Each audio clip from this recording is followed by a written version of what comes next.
Hola chicos, ¿cómo están? Soy Miss Amanda. Me da mucho gusto saludarlos. Vamos a continuar esta semana con lo que son las leyes de Joule.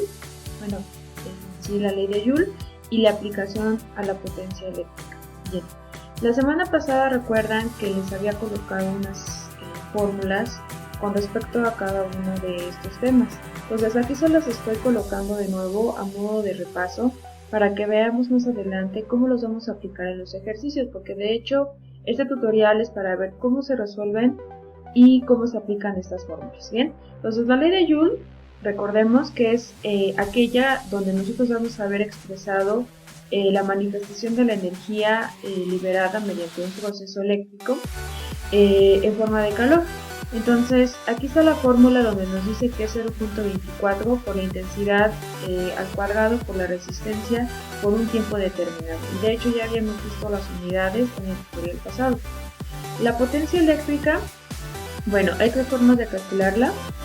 Cuando se conoce resistencia y corriente, esta es la fórmula a utilizar. Cuando se conoce el voltaje y la resistencia, esta es la fórmula. Y cuando se conoce voltaje y corriente, esta es la fórmula. Bien, aquí abajo nos colocan qué significa cada una de las letras, pero bueno, también ya tenemos algo de noción con respecto a la fórmula anterior. Y bueno, vamos a comenzar con los ejercicios. Bien, entonces, el primer ejercicio lo vemos aquí, nos dice que es acerca de la ley de Joule. De hecho, son tres ejercicios de esto que vamos a revisar. Y nos dice el primero, por la resistencia de 30 ohm de una plancha eléctrica, aquí les coloqué una imagen para que nos familiaricemos y veamos que esto se aplica en la vida cotidiana, circula una corriente de 4 amperes al estar conectada a una diferencia de potencial de 120 volts. ¿Qué cantidad de calorías se produce en 5 minutos? Entonces, nos colocamos lo que son los datos, la resistencia, la intensidad, el voltaje, el tiempo que convertirlo a segundos, porque así es como nos lo piden desde un inicio en la aplicación de la fórmula. Y nos piden el calor, que lo vamos a expresar en calorías. Entonces lo único que hacemos es sustituir el punto 24, que es de la fórmula, la intensidad al cuadrado, por la resistencia por el tiempo. Y nos sale 34.560 calorías, que esto es una unidad de energía. Bien, el segundo ejercicio nos dice, por el embobinado de un motor eléctrico circulan 5 amperes. Al estar conectado a una diferencia de potencial de 120 volts, ¿qué calor genera en un minuto? Bien, entonces igual nos dan todos los datos, y nos dice que es un minuto, entonces lo vamos a convertir a segundos. Y lo único que vamos a hacer es sustituir, pero necesitamos también sacar la resistencia, porque si se dan cuenta no nos lo dan como en el ejercicio anterior, que aquí nos dicen 30 ohms. Entonces, simplemente aplicamos la ley de Ohm, que nos dice que resistencia es igual a voltaje sobre intensidad. Tenemos voltaje, tenemos intensidad, sustituimos y sacamos Ohm. Y esto ya lo sustituimos directamente en la fórmula de la ley de Joule. Y nos sale 8.640 calorías, que de igual forma esta es una unidad de energía.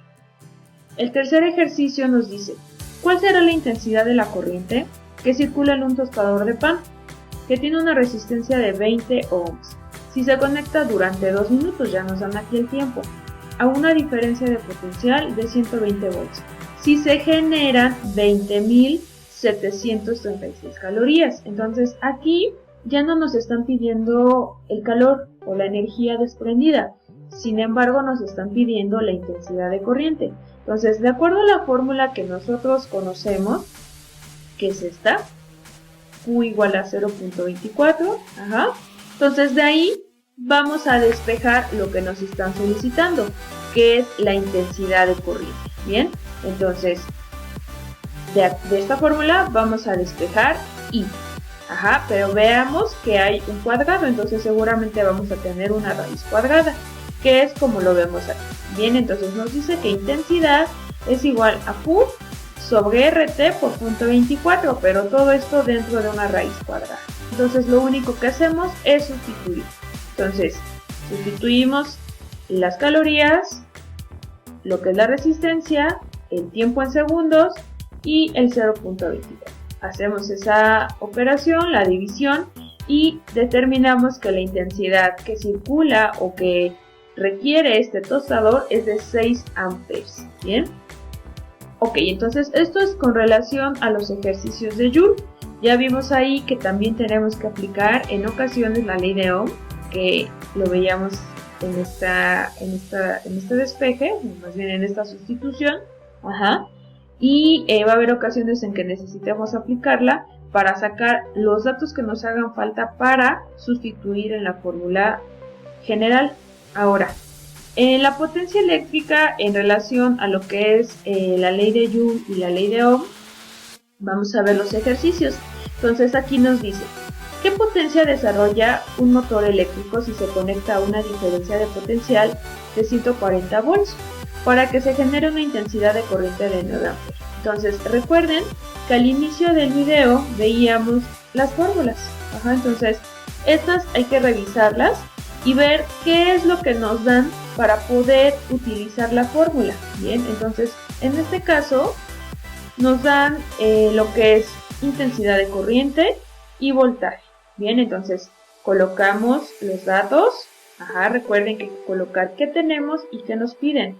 Y la fórmula. La fórmula a utilizar. Y lo único que hacemos es sustituir. Bien, entonces aquí fíjense, el resultado que nos arroja es en watts. Entonces recuerden que watts, decíamos en el tutorial pasado, que es joule sobre segundo, es decir, energía por cada segundo transcurrido, hablando de tiempo. Bien, entonces aquí nos dice que son 1260 watts que genera de potencia este motor eléctrico. Bien, entonces este motor eléctrico nosotros lo podemos ver, por ejemplo, en una bomba o en los carros. Bien, ok. El siguiente ejercicio de potencia eléctrica nos dice, se desea conocer cuánta potencia consume una parrilla eléctrica que posee una resistencia de 7 ohms y está conectado a 110 volts. Calcule. Entonces, ¿cuál es la potencia? Entonces, nosotros conocemos resistencia y voltaje. Bien, entonces ocupamos esta fórmula. Recuerden que debemos de colocar los datos. Y lo único que hacemos es sustituir, porque lo tenemos en las unidades deseadas. Y aquí nos dice que sale 1758.57 watts. Ahora, esto si nosotros lo dividimos entre 1000, como si por ejemplo fuera en gramos y queremos expresarlo en kilos, lo dividimos entre 1000. Bien, entonces al dividir esto entre 1000 nos sale 1.758, pero la unidad ya no es watts, sino kilowatts. Bien, que de hecho esta unidad nosotros la vemos expresada en nuestro recibo de luz. Kilowatts. Bueno, esto es en relación a los ejercicios de ley de Joule, ley de Ohm y potencia eléctrica. Bien, no olviden revisar las fórmulas y hacer sus notas en su libreta. Cuídense mucho. Los saluda Miss Amanda. Bye.